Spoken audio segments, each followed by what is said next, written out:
Bonjour à tous, bienvenue dans l'émission Un cœur qui écoute, votre émission de spiritualité. Nous sommes heureux de vous retrouver et notamment pour vous présenter Nathalie Fourmy. Bonjour Nathalie. Bonjour Cyril. Alors vous êtes venue avec un bel ouvrage, Nagasaki 1945, qui raconte le destin assez étonnant et sain de Takashi Nagai. Ça tourne évidemment avec Nagasaki 1945, on se doute bien qu'il y a une bombe nucléaire qui n'est pas très très loin. Vous allez nous raconter un peu tout cela. Juste avant, je vous invite à nous lire un extrait de texte de cette BD. Alors j'ai choisi un petit dialogue entre Takashi et un soldat qui revient dans la ville de Nagasaki et qui a perdu toute sa famille et à qui on a dit que c'était une punition de Dieu. Et donc Takashi dit moi je vois les choses différemment. Et ils ont ce petit dialogue, et je vous donne donc la fin du dialogue. Alors Takashi dit « Que les âmes de tous nos défunts reposent en paix dans l'amour de Dieu. Pleurons nos chers disparus, mais en travaillant et priant afin de reconstruire ce désert atomique. » Et le soldat répond « Après tout, moi non plus je ne crois pas que nos morts aient été punis par Dieu. Mais alors, qui sommes-nous, nous qui avons été laissés en arrière, c'est-à-dire nous qui avons survécu ?» Et Takashi répond « Je dirais que nous avons raté l'examen du ciel. » Et là, le soldat raté l'examen, je vois. Et les deux explosent de rire. Takashi reprend « Beaucoup de morts à la guerre se sont sacrifiés, peinant jusqu'à la fin sans penser à eux-mêmes. Ce sera pour moi une joie de travailler dur pour les égaler. » Pardon, c'est le soldat qui dit ça. « Et pour rejoindre ma femme au ciel. Adieu. » Et là, Takashi rajoute « Peu à peu, sans qu'on le remarque, une ville renaissait. » Il parle de Nagasaki. Les survivants qui la reconstruisaient, tous croyants, achevaient un des devoirs de ce siècle, celui de l'expiation. Voilà. C'est un terme que je ne comprenais pas avant, et je l'ai compris grâce à Takashi. Pourquoi vous avez choisi ce passage dans toute la bande dessinée, mis à part... Oui, pourquoi ? Voilà, donc il y a beaucoup à dire, mais là, je trouvais que c'était un peu un moment charnière. Vous avez finalement la bombe atomique pour Takashi Nagai. Il y a eu le moment avant et le moment après, évidemment, pour tout le monde dans cette ville. Mais lui, en tant que chrétien particulièrement, il s'est converti tard, entre guillemets, il avait une vingtaine d'années. Et il est devenu chrétien avec tout ce qu'il était à fond. Et il était chercheur et médecin, et il continue ses études. Mais après la bombe, on va dire que cette expérience, au lieu de la détruire, a sublimé sa foi. Donc on est rentré dans une autre dimension. Et donc ce passage, c'est à ce moment-là. C'est une fois que la bombe a tout rasé en fait, dans la ville, que les Japonais qui ont survécu ou qui reviennent de la guerre rentrent chez eux et voient la désolation, la dévastation de cette ville. Ils se posent des questions quand ils ne deviennent pas fous. Et ils se demandent, mais quel sens ça a ? Qu'est-ce que ça veut dire ? Et ils essaient de chercher un sens. Et Takashi va leur donner, en tout cas, un sens, va leur donner ce que lui, il croit, ce qui l'anime, et qui va puiser finalement au cœur de sa foi. Voilà. Et ça fera tache d'huile, ça va redonner espérance à beaucoup. Et lui-même va donner sa vie.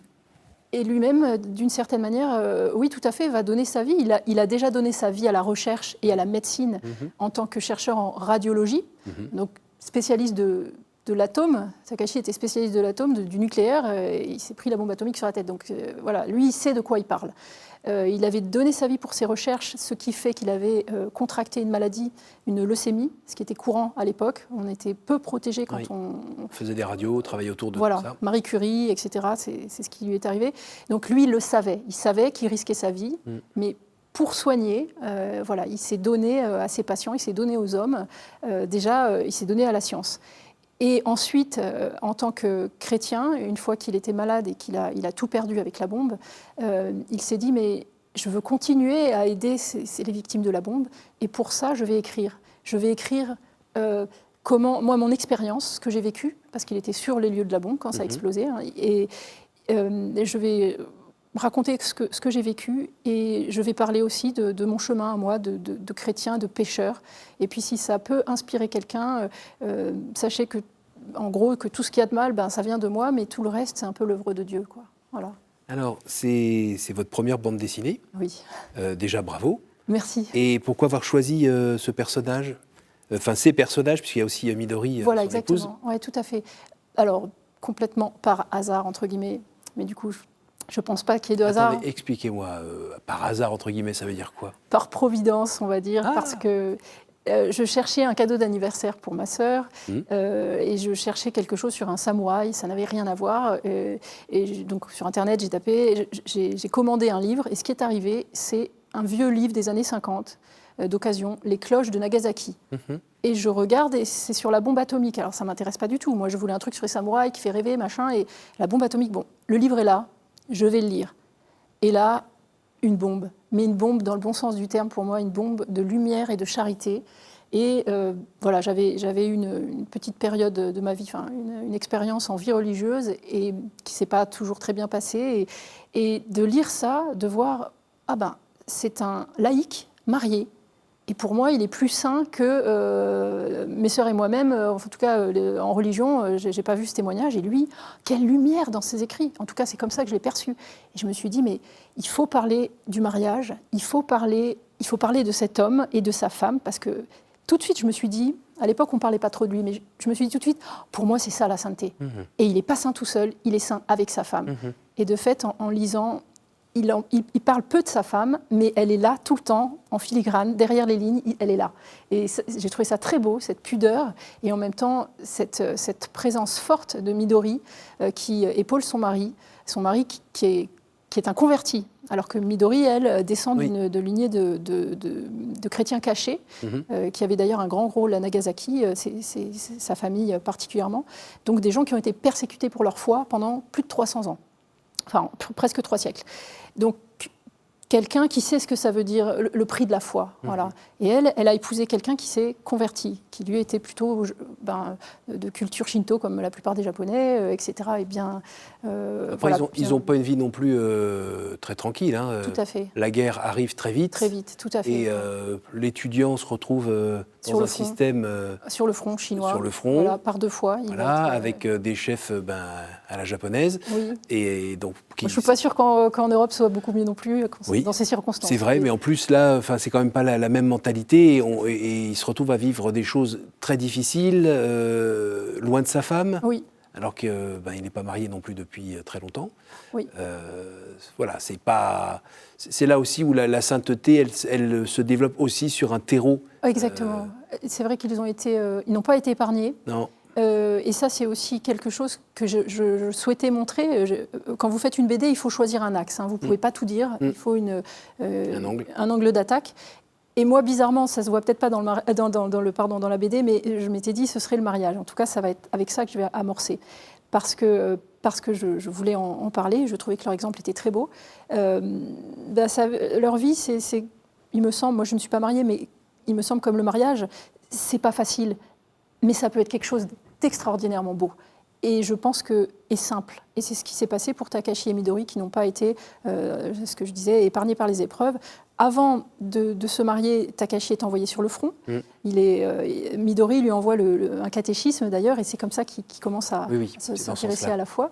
Mais il ne sait pas s'il va revenir. Et elle prie pour lui, et elle espère qu'il reviendra, mais ils n'en savent rien. Il vit des choses très dures là-bas. Il est choqué par sa propre armée, donc il ne comprend pas toujours ce que font les Japonais et pourquoi tant d'excès. Et pourtant, il est fier de son pays. Hein. C'est pas du tout quelqu'un. Il est japonais. Il aime son pays. Il est fier de lui.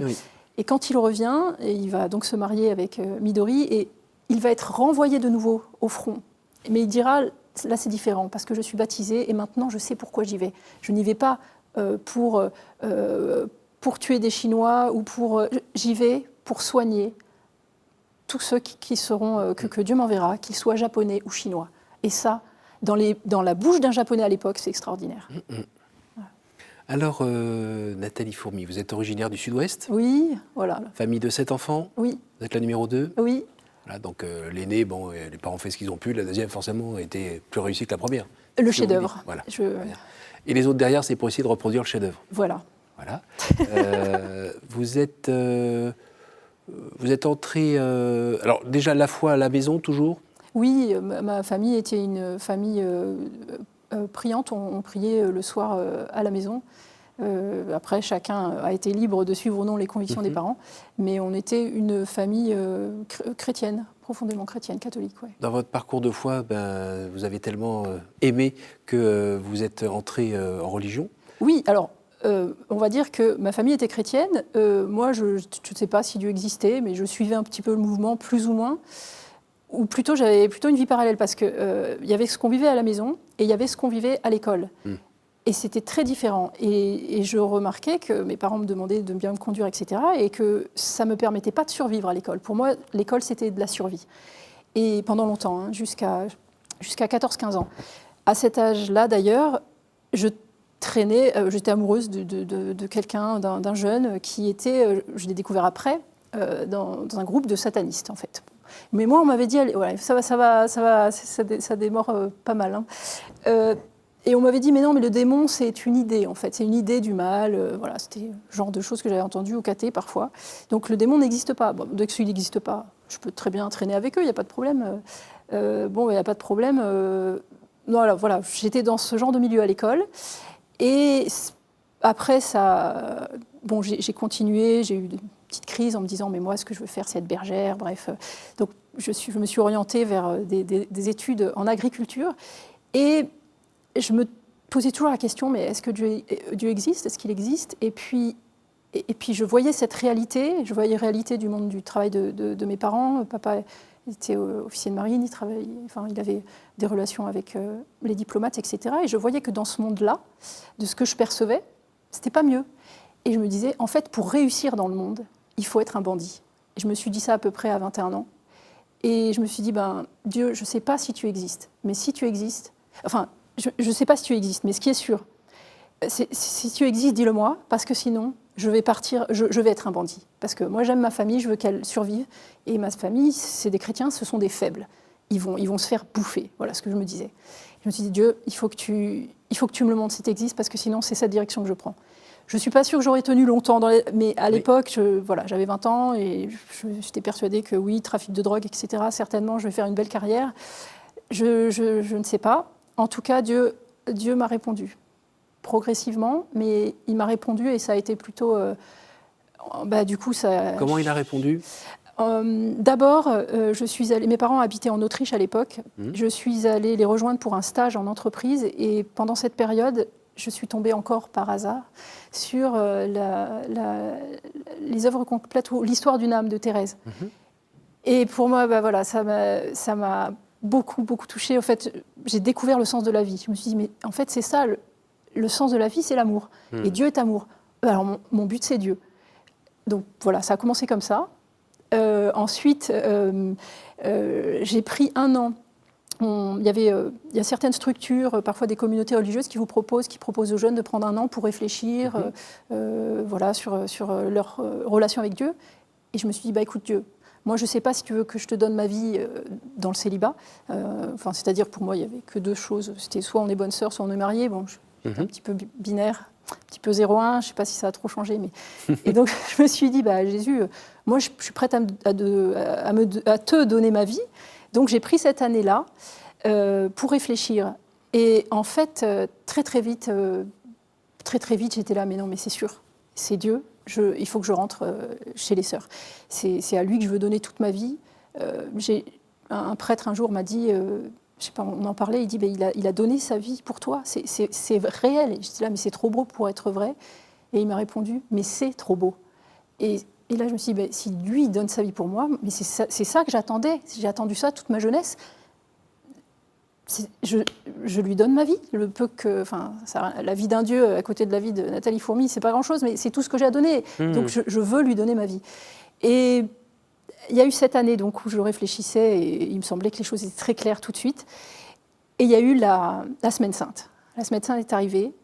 Et ce prêtre m'a dit, ce serait bien, parce que je me préparais du coup à la confirmation, j'avais 21 ans ou 22 ans, ce serait bien que tu fasses une confession de vie. Et j'ai dit une confession de vie, mais je me suis déjà confessée, et bon, d'accord. Et je sentais que c'était avec ce prêtre-là qu'il fallait que je le fasse. C'était un prêtre que j'admirais beaucoup, etc. Et je me suis dit, confession de vie, je dis, d'accord, je vais la faire, mais je me souviens encore de m'être dit, mais alors ce péché-là, je ne le dirai jamais par contre. Et du tac au tac, j'ai reçu cette parole, si tu ne dis pas ce péché, tu vas passer à côté d'une grande grâce. Et là, je me suis sentie comme un âne à côté d'une carotte. Je me suis dit, comment ça? Il y a une grande grâce et je vais passer à côté.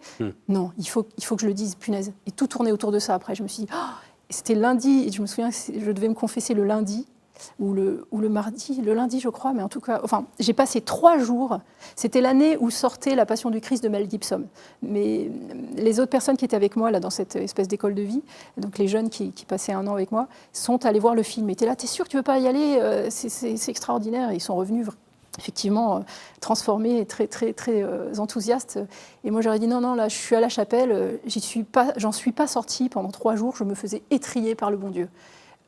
Je vais passer les détails, mais si vous voulez, je me préparais à cette confession. Donc, j'essayais. Pour moi, mes péchés étaient très clairs. Hein, je les voyais, j'étais là, mais je n'aurais jamais la force de dire ça à qui que ce soit, et encore moins à ce prêtre, que en plus j'admire. Jamais je pourrais. Et pour, voilà, avec tout l'orgueil que j'avais, je suis allée supplier les jeunes qui étaient avec moi. Je leur ai dit, est-ce que vous pouvez prier pour moi? Parce que sinon, je n'arriverai pas à me confesser. Et ils ont prié. Et effectivement, je considère ça comme un miracle parce que, voilà, humainement, moi, je ne sais pas où j'aurais trouvé la force de sortir C'est la ces puissance péchés. de la prière des frères. Ah oui. Et là, ben voilà, j'ai eu cette petite démarche d'humilité qui était très coûteuse pour moi, d'aller leur dire, là, j'y arrive pas. Et ils ont prié, et effectivement, c'est sorti tout seul. Mais j'ai eu l'impression de vomir sur le prêtre. Et je me souviens que je regardais un peu mes pieds, ou je regardais par terre quand j'ai dit tout ça. Et j'étais là, voilà, maintenant je vais lever les yeux, parce qu'il faut que je regarde le prêtre dans les yeux. Et pour moi, jamais plus il serait mon ami. J'étais persuadée que j'allais voir un regard de quelqu'un écœuré, quoi. Et je me disais, ben voilà, j'ai tout perdu, mais au moins j'ai dit la vérité. Et je lève les yeux. Et là, il y a effectivement une grande grâce, pas que pour moi, pour le prêtre aussi. J'ai vu qu'il était renversé par une force beaucoup plus grande que lui. Et ses yeux, c'était le regard de quelqu'un d'autre, un amour extraordinaire pour moi. Quoi. Et c'est là où vous nous rappelez que la confession, ben, c'est pas Nathalie qui parle à un bonhomme. Non. C'est Nathalie qui parle à un bonhomme qui est prêtre et qui, au moment où il est là, ben, en fait, c'est comme le Christ. Il reçoit comme le Christ votre confession et il pardonne au nom du Christ. Oui. Et moi, si j'y croyais pas, là, je l'ai vu de mes yeux. Je l'ai vu de mes yeux et j'ai même eu pitié pour le prêtre. Je me suis dit, mais Dieu ne te sert pas de lui à ce point-là. Je veux dire, je voyais bien que c'était Dieu derrière lui. Il se servait de ce prêtre, et ce prêtre, c'est pour ça qu'il est là d'ailleurs, il est très heureux. Mais voilà, c'était la grâce extraordinaire dont il me parlait. J'ai vu qu'il m'aimait d'une façon, comme dans le Cantique des Cantiques, si vous voulez. Et c'est beau. Ça m'a dépassée. Alors là, ça m'a dépassée. Et donc cette Semaine Sainte a été... Et ça vous a confirmé que vous étiez attiré par la vie religieuse? Ça m'a confirmé que j'étais dépassée par le Seigneur. Jamais j'aurais pensé à un truc pareil. Et donc, c'était plus une question pour moi, la vie religieuse. C'était juste, waouh, mais on va où là? et donc, oui, effectivement, j'ai essayé de faire un discernement pour une vie religieuse, mais pour ça, il faut tester, donc il faut y aller. Et donc, alors vous avez un test qui a duré à peu près 7 ans? On va dire 5 ans en communauté, puis 2 ans exclostrés, c'est-à-dire hors de la communauté, mais toujours religieuse. Donc c'est un... Ben oui, le test, c'est un peu mal fini parce que la communauté a eu des problèmes. Et donc j'avais toujours cette question de me dire, mais finalement, est-ce que je suis appelée ou pas là-dedans, enfin dans cette vie? Alors quelle est la réponse aujourd'hui? Eh ben, je dirais que la réponse aujourd'hui, Dieu n'a pas répondu comme moi je l'attendais, comme souvent. Oui. Moi je me disais, ben voilà, 0-1. Si c'est ça je ou ne c'est fais pas pas les ça. Sœurs, ben, je dois me marier, point. Et donc si j'ai dégagé de chez les Sœurs et qu'on me dit que je n'ai pas la vocation, ou qu'on me dit que j'ai la vocation, et je ne sais plus, tout le monde me dit son avis et moi je ne sais pas. C'était trop le brouillard à l'intérieur, trop de choses. Je me suis dit, bon, ben, je vais me marier. Et comme j'étais en colère contre Dieu, je me suis dit, ben, le premier que je rencontrerai, je l'épouserai. Très mauvaise idée, je vous le déconseille. Vous avez croisé un âne? Non, pas un âne, quelqu'un de remarquable, vietnamien. Et c'est pour la première fois de ma vie, je me suis posé la question du mariage là sérieusement, parce qu'il y avait quelqu'un en face qui, lui, était prêt à aller plus loin. Et à cette époque-là, vu que ça s'était mal passé, ou que ça avait été très dur en religion, et surtout que j'avais l'impression que Dieu m'avait rejeté, qu'il m'avait dit, mais non, en fait, je t'ai jamais appelé là-dedans. Ben, il fallait le dire, quoi. J'ai passé du temps. Et je me suis dit, Pardon, ouais, j'étais loin de Dieu, mais je me suis dit, si je dois offrir le meilleur de ce que je suis à cet homme, Oui. alors il faut que je redevienne chrétienne, il faut que je revienne à l'Église. Et j'ai commencé à revenir à l'Église, et c'est là que ça a commencé à être, c'est-à-dire revenir à l'Église, je suis revenue à la messe, etc., ce qui était très très douloureux pour moi. Et là, je me suis dit, mais en fait, je ne suis pas sûre. C'est là où je me suis posé la question, en fait, est-ce que je veux vivre cette vie mariée? Oui. Et j'ai vu que c'était possible, et j'ai vu que je pouvais être heureuse. Incroyable, même moi, dans le mariage. Je n'avais jamais pensé vraiment à ça. Et j'ai vraiment fait, ce jour-là, j'ai fait un choix. Je ne dis pas que ce sera toujours le cas, mais je dis que ce jour-là, j'ai fait le choix entre vivre avec quelqu'un et essayer de suivre Dieu avec quelqu'un, marié, ou seul, avec Dieu. Et autant il y avait de la lumière avec cet homme, autant c'était tout noir avec Dieu. Mais la balance a penché pour Dieu. Je me suis dit non, je sais pas. Alors, j'ai une petite question. Les expériences que vous avez vécues quand vous étiez au collège-lycée, avec ce milieu un petit peu sataniste, est-ce que vous pensez que des choses ont été plantées dans votre vie à ce moment-là, ou des choses brisées ou cassées, et qui ont eu une influence sur la suite ou pas? Je pense que j'ai été brisée, mais pas forcément par cette expérience avec les satanistes. Là, j'ai découvert, c'est plutôt après que je me suis dit, punaise, mais à côté de quoi je suis passée, quoi, sans le voir, comme d'habitude. Par contre, c'est vrai que je ne pense pas que ce soit lié à ça, même si ça peut jouer, mais déjà avant, j'avais été attaquée plusieurs fois par le démon, et je me disais, non, mais je dois être folle, ou ça peut arriver, je peux aussi être folle. Mais après coup, en découvrant, enfin voilà, en parlant à des prêtres, etc., je me suis rendu compte, non, le démon est une réalité. Et une fois, j'avais 17 ans, et je me souviens avoir fait ce rêve, donc du démon qui vient m'attaquer en pleine nuit et qui me réveille. Et là, cette fois-là, un bâton m'a été présenté, et il fallait que j'aie le courage de le prendre et de frapper le démon. Ce que j'ai fait. Et ce bâton, je me souviens que c'était Dieu. Voilà, et ça me sert toujours, je me rappelle toujours de ça quand j'ai des épreuves dans la vie où je me dis c'est dur, mais souviens-toi, on t'a présenté ce bâton, et c'est avec ce bâton, c'est avec Dieu, que tu pourras vaincre le démon. Parce que je conçois la vie, c'est pas que j'aime ça, mais comme un combat, en fait. Et il ne s'arrête jamais, il y a des moments de pause, etc. Mais la vie est un combat jusqu'à ce qu'on puisse rentrer au ciel. Voilà. Et notre arme, en tout cas, l'arme qu'on m'a suggérée, c'est Dieu. Donc j'essaie d'avancer avec lui. Et j'essaie d'être un bon soldat, en tout cas de ne pas fuir les combats quand ils se présentent. Alors, on arrive au moment des questions. Est-ce que vous pourriez me dire un chiffre entre 1 et 10, s'il vous plaît? 2. C'est gentil. Y a-t-il une parole que vous regrettez de n'avoir pas dite à quelqu'un? Non, je crois que c'est plus dans l'autre sens. Je regrette d'avoir dit des choses parfois. Encore une fois? 9, comme le 9 août, comme Nagasaki. Quelle est pour vous la plus belle fête? Pâques. Pourquoi? Parce que Jésus est venu pour ça. C'est la plus belle fête. C'est la fête de Jésus, la fête de sa résurrection. C'est là où il est dans toute sa gloire, il me semble. Et du coup, voilà, Jésus éclatant parce qu'il le vaut bien. Une dernière? Écoutez, 5, allez. Si vous pouviez revenir en arrière et changer quelque chose dans votre vie, que feriez-vous? J'essaierai de dire la vérité tout le temps, mais j'ai honte de plein de choses dans ma vie, mais je ne veux rien changer. Quelque part, ça m'est égal, parce que ce qui importe, c'est Dieu. Si Dieu avait voulu que ma vie soit différente, il aurait fait en sorte que ce soit différent. Donc, non, l'important, c'est pas ma petite vie à moi. C'est la nôtre à tous, c'est celle de Dieu. Et le regard que Dieu porte sur vous. Et le regard que Dieu porte sur moi et que je dois découvrir encore, même si, comme je vous le disais, je l'ai vu. Il faudrait que je m'en souvienne un petit peu plus tous les jours, ce regard que j'ai croisé à ma première vraie confession. Merci beaucoup, Nathalie. Merci d'être venue de votre Pays Basque jusqu'ici. Merci pour votre sourire. Je rappelle le titre de votre bande dessinée, Nagasaki 1945, Takashi et Midori Nagai, un destin brisé par la bombe, une vie offerte pour la paix. Aux éditions Plein Vent. Merci à vous tous pour votre fidélité. N'hésitez pas à nous retrouver en podcast ou sur notre site www.ktotv.com. Et je vous dis à la semaine prochaine.